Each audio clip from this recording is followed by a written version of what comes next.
સાવધાન, વર્ષ 2026ની આ હોળી પોતાના સાથે ગ્રહણ લઈને આવી છે, જે ભારતમાં પણ સ્પષ્ટપણે દેખાશે. મિત્રો, આજનો આ વિડિયો ખૂબ જ ખાસ અને મહત્વપૂર્ણ, સાથે થોડો સાવચેત કરનારો પણ છે.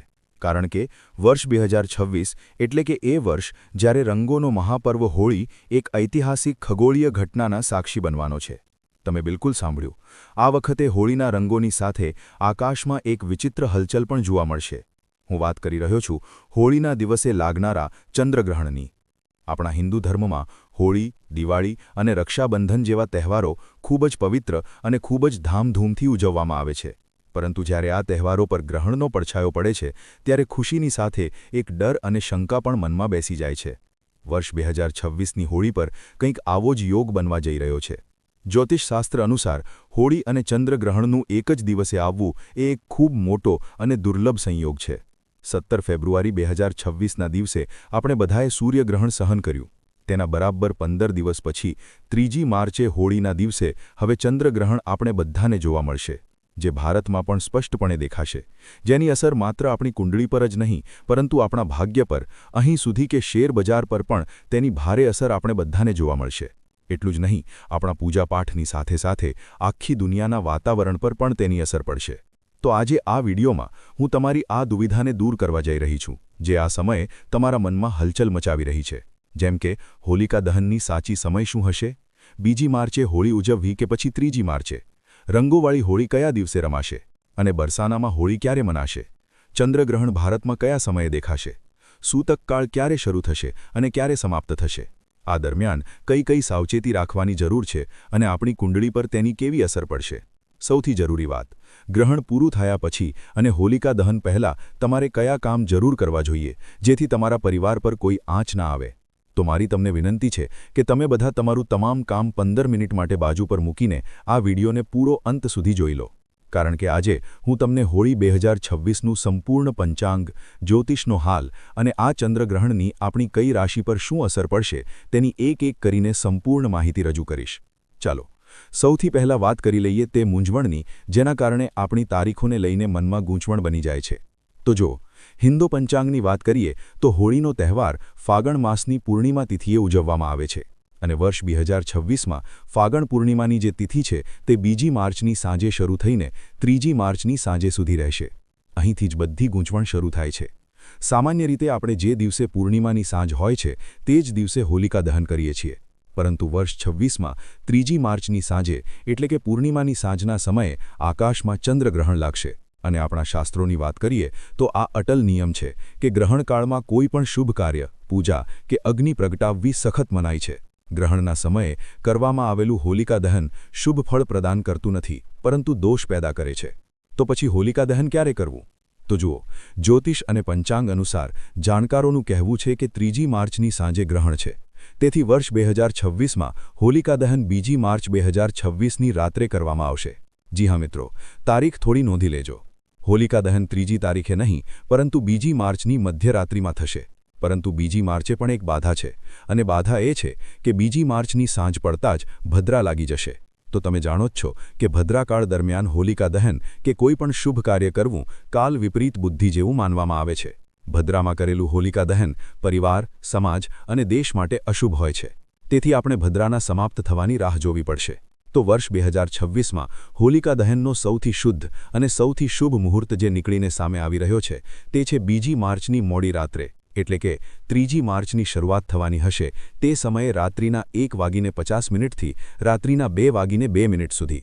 આ તે સમય છે જ્યારે ભદ્રાનો પુંજ હશે અથવા ભદ્રા સમાપ્ત થઈ ચૂકી હશે. આ લગભગ 1 કલાક અને 12 મિનિટનો સમય આપણને મળી રહ્યો છે, અને તમે આ સમયમાં પૂરી શ્રદ્ધા અને વિધિ-વિધાનથી હોલિકા દહન કરી શકો છો. આ સમયે અગ્નિ પ્રગટાવવાથી તમારા ઘરમાંથી નકારાત્મકતા બળીને રાખ થઈ જાય છે. તો વિડીયોમાં આગળ હું તમને જણાવીશ કે આ વખતે રંગોવાળી હોળી કયા દિવસે રમાશે, બરસાનામાં હોળી ક્યારે છે, સૂતકકાળનો સાચો સમય શું છે, અને ગ્રહણ સમયે ગર્ભવતી મહિલાઓએ શું સાવચેતી રાખવી. આ માહિતી ખૂબ જ સૂક્ષ્મ અને મહત્વપૂર્ણ છે. પરંતુ તેના પહેલાં એક કામ તમારે બધાએ કરવાનું છે. કમેન્ટ સેક્શનમાં તમે તમારું નામ, સ્થાન અને જન્મ તારીખ લખી દો, જેથી આ ચંદ્રગ્રહણના સમયે તમારી જન્મ તારીખ અનુસાર રાશિને અનુકૂળ કયો ઉપાય બની શકશે તે હું તમને રિપ્લાય દ્વારા જણાવી દઈશ. સાથે જ ઓમ સોમાય નમઃ પણ જરૂર લખજો, જેથી આ ચંદ્રગ્રહણની કોઈ ખોટી અસર તમારા પર ન પડી શકે, કારણ કે અમે અહીં તમામ વ્રત અને તહેવારોની સાચી શાસ્ત્રીય માહિતી પ્રદાન કરીએ છીએ. જ્યોતિષશાસ્ત્ર અને પંચાંગના આધારે તમને જણાવીએ છીએ કે કઈ તિથિ ક્યારે છે, વ્રત આદિ ક્યારે કરવાના છે, શું વિધિ છે, શું નિયમ છે અને શું ભૂલ નથી કરવાની. જો તમે બધા વ્રત અને તહેવારોની સાચી શાસ્ત્રીય માહિતી મેળવતા રહેવા માંગતા હો તો કૃપા કરીને અમારી ચેનલ ધર્મવાસ્તુને સબસ્ક્રાઇબ કરો અને બેલ આઇકન પ્રેસ કરો. જ્યારે તમે સબસ્ક્રાઇબનું બટન દબાવશો ત્યારે જ તમને અમારા બધા વિડીયો મળશે, નહીંતર તમારી પાસેથી માહિતી છૂટી જશે. ચાલો હવે વાત કરી લઈએ તે ખગોળીય ઘટનાની જેનાથી દરેક વ્યક્તિ ડરેલો છે. ચંદ્રગ્રહણ વર્ષ 2026નું પહેલું ચંદ્રગ્રહણ છે, જે 3 માર્ચ 2026 મંગળવારના દિવસે લાગવાનો છે અને તેના બરાબર 15 દિવસ પહેલાં જ 17 ફેબ્રુઆરીએ સૂર્યગ્રહણ પણ લાગ્યું હતું. આ કોઈ સામાન્ય ગ્રહણ નથી હોતું. જ્યારે 15 દિવસના અંતરાલમાં બે મોટા ગ્રહણ આવે છે ત્યારે તેની ગ્રહણ અસર આપણા બધાના જીવન પર અને આપણા દેશ પર પણ પડે છે. આ પૂર્ણ ચંદ્રગ્રહણ હશે. તેનો અર્થ છે કે ચંદ્ર સંપૂર્ણપણે પૃથ્વીની છાયામાં આવી જશે અને લાલ રંગમાં દેખાશે, જેને બ્લડ મૂન પણ કહેવાય છે. હવે સૌથી મોટો સવાલ એ ઊભો થાય છે કે શું આ ગ્રહણ ભારતમાં દેખાશે અને તેનો સમય શું હશે? તો હા, આ ગ્રહણ ચોક્કસપણે ભારતમાં દેખાશે. ભારતના મોટાભાગના વિસ્તારોમાંથી તેને જોઈ શકાશે. તેની પાછળ એક શરત છે. શરત એ છે કે આ એક ગ્રસ્તોદય ચંદ્રગ્રહણ હશે. ગ્રસ્તોદયનો અર્થ થાય છે કે જ્યારે સાંજે ભારતમાં ચંદ્ર ઉગશે ત્યારે તે પહેલેથી જ ગ્રહણથી પીડિત હશે. એટલે કે આપણને ચંદ્ર સ્વચ્છ નહીં પરંતુ કપાયેલો અથવા છાયાથી ઢંકાયેલો ઉગતો દેખાશે. ચાલો જાણી લઈએ તેનો સાચો સમય. તો જુઓ, ભારતીય સમય અનુસાર વાત કરીએ તો આ ગ્રહણ 3 માર્ચે બપોર પછી શરૂ થઈ જશે, પરંતુ કારણ કે દિવસે આપણને ચંદ્ર દેખાતો નથી તેથી તેનું મહત્વ સાંજથી શરૂ થશે. ભારતમાં ચંદ્ર ઉદયનો સમય અલગ અલગ શહેરોમાં અલગ અલગ સમય હોય છે, એટલે કે લગભગ 6 થી 6:30 વાગ્યાની વચ્ચે હોય છે. જેવો સાંજે લગભગ 6 વાગીને અમુક મિનિટે પૂર્વ દિશામાં ચંદ્ર નીકળશે, ગ્રહણ શરૂ થઈ ચૂક્યું હશે. આ ગ્રહણ સાંજે 6 વાગીને 47 મિનિટે સમાપ્ત થઈ જશે, એટલે કે તેનો મોક્ષકાળ સાંજે 7 વાગ્યા પહેલાં જ થઈ જશે. ભલે આ ગ્રહણ ભારતમાં સાંજે માત્ર 20 થી 25 મિનિટ માટે જ દેખાય, પરંતુ શાસ્ત્રો અનુસાર જો ગ્રહણ તમારા શહેરમાં દેખાઈ રહ્યું છે તો તેનો સૂતકકાળ પણ પૂરેપૂરો માન્ય ગણાશે. હવે આવીએ સૂતકકાળના સાચા સમય અને સાચી માહિતી પર, તો ખૂબ જ ધ્યાનથી સાંભળજો. જુઓ, જ્યારે પણ ચંદ્રગ્રહણ લાગે છે, સૂતકકાળ પૂરા 9 કલાક પહેલાંથી જ શરૂ થઈ જાય છે અને જ્યારે સૂર્યગ્રહણ લાગે છે ત્યારે સૂતકકાળ 12 કલાક પહેલાંથી શરૂ થાય છે. તો ચંદ્રગ્રહણ 9 કલાક પહેલાં શરૂ થશે. તો ગ્રહણનો જે સ્પર્શકાળ છે તે ભારતીય સમય અનુસાર વાત કરીએ તો દિવસે જ થઈ જશે. તેથી 3જી માર્ચે સવારથી જ સૂતકના નિયમો લાગુ થઈ જશે. સૂતકકાળનો સાચો સમય 3જી માર્ચે સવારે 9 વાગ્યાથી શરૂ થઈ જશે અને આ સૂતકકાળ ગ્રહણ પૂરું થવાની સાથે જ એટલે કે સાંજે 6:47 મિનિટ સુધી સતત ચાલશે. સૂતકકાળને અશુદ્ધ સમય પણ માનવામાં આવે છે અને આ દરમિયાન વાતાવરણમાં નકારાત્મક ઊર્જા ખૂબ જ વધારે હોય છે. તો તમારે આ દરમિયાન શું કરવું અને શું ન કરવું તે તમે ક્યાંક નોંધી લો અથવા તો આ વિડીયોને સેવ કરી લો. જુઓ, સૌથી પહેલી વાત, પૂજાપાઠ બિલકુલ વર્જિત હોય છે. જ્યારે પણ ગ્રહણ લાગે છે તો જુઓ, 3જી માર્ચની સવારે 9:30 પહેલાં તમે બધા તમારા ઘરમાં પૂજાપાઠથી નિવૃત્ત થઈ જજો અને તેના પછી 3જી માર્ચની સવારે 9 વાગ્યા પછી ઘરના મંદિરના જે દરવાજા છે તેને બંધ કરી દેજો અથવા તો પડદો નાખી દેજો. ભગવાનની મૂર્તિઓનો સ્પર્શ કરવો સંપૂર્ણપણે વર્જિત હશે. અને બીજું, ખાવા પીવાની જે પણ વસ્તુઓ છે, સૂતક લાગવાથી પહેલાં જ એટલે કે સવારે 9 વાગ્યાની આસપાસ જ ખાવાની બધી વસ્તુઓમાં જેમ કે દૂધ, દહીં, પાણીનો માટલો હોય કે કોઈ ખાવાની વધારે વસ્તુ હોય તો તેમાં પણ તુલસીના પાન નાખીને નાખી દેજો.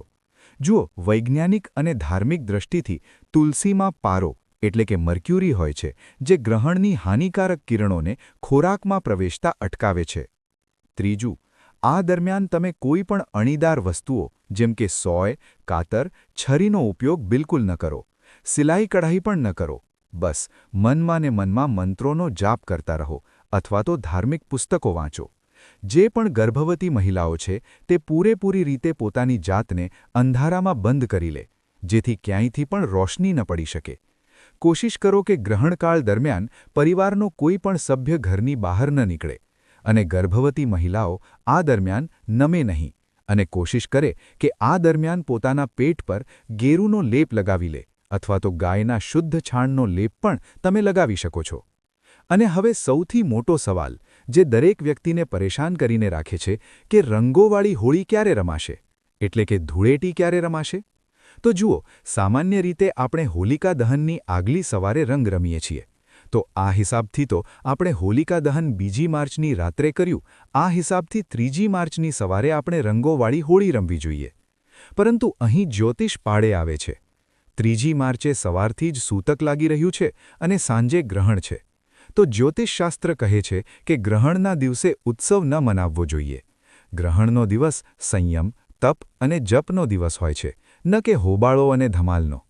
તેથી દેશના મોટા વિદ્વાનો અને કાશીના પંચાંગ અનુસાર રંગોવાળી હોળી 3 માર્ચે નહીં પરંતુ 4 માર્ચ 2026 બુધવારે રમાશે. 4 માર્ચે ગ્રહણનો કોઈ પડછાયો નહીં હોય, પૂર્ણિમા તિથિ પૂરી થઈ ચૂકી હશે અને ચૈત્ર માસની પ્રતિપદા તિથિ એટલે કે હિન્દુ નવવર્ષની પહેલી સવાર જેવી હશે. વાતાવરણ પૂરેપૂરું શુદ્ધ અને સકારાત્મક થઈ ચૂક્યું હશે. તેથી 4 માર્ચે તમે મન ભરીને રંગોવાળી હોળી રમો, ગુલાલ ઉડાડો અને હોળી મિલન સમારોહ ખૂબ જ પ્રેમ અને ધામધૂમથી મનાવો. આ દિવસે પૂરેપૂરા શુભ યોગ પણ બની રહ્યા છે. અને હવે વાત કરી લઈએ કે આ ચંદ્રગ્રહણ ભારતમાં ક્યાં ક્યાં દેખાશે અને તેની જ્યોતિષીય અસર શું છે. તો જુઓ, આ ચંદ્રગ્રહણ મુખ્યત્વે એશિયા, ઓસ્ટ્રેલિયા, અમેરિકા અને પ્રશાંત મહાસાગરના ક્ષેત્રોમાં દેખાશે. જ્યોતિષની દૃષ્ટિએ આ ગ્રહણ સિંહ રાશિ અને પૂર્વા ફાલ્ગુની નક્ષત્રમાં લાગી રહ્યું છે. તેનો મતલબ એ છે કે જે લોકોની રાશિ સિંહ છે તેમણે આ દિવસે થોડું વધારે સંભાળીને રહેવાની જરૂર છે.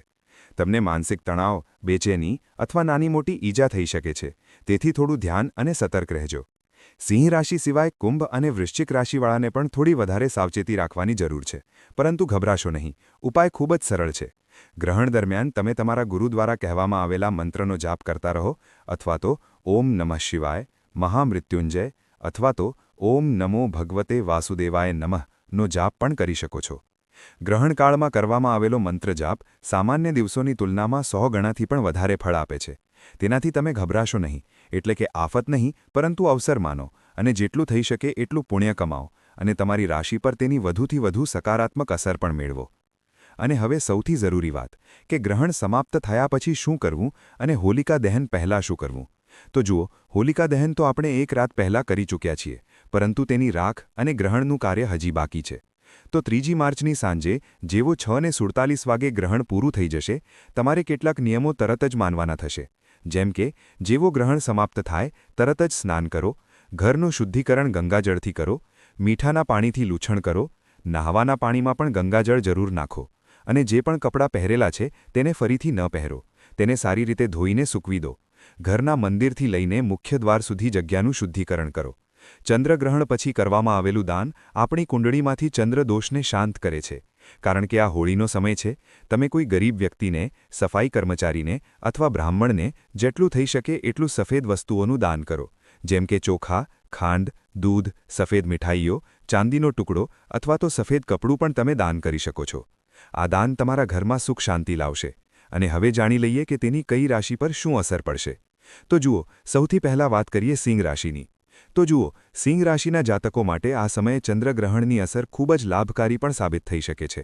અને વિશેષ રૂપે વાત કરીએ તો વિદ્યાર્થીઓ માટે આ સમય સ્પર્ધાત્મક પરીક્ષાઓ અને અભ્યાસમાં સફળતા અપાવનારો છે.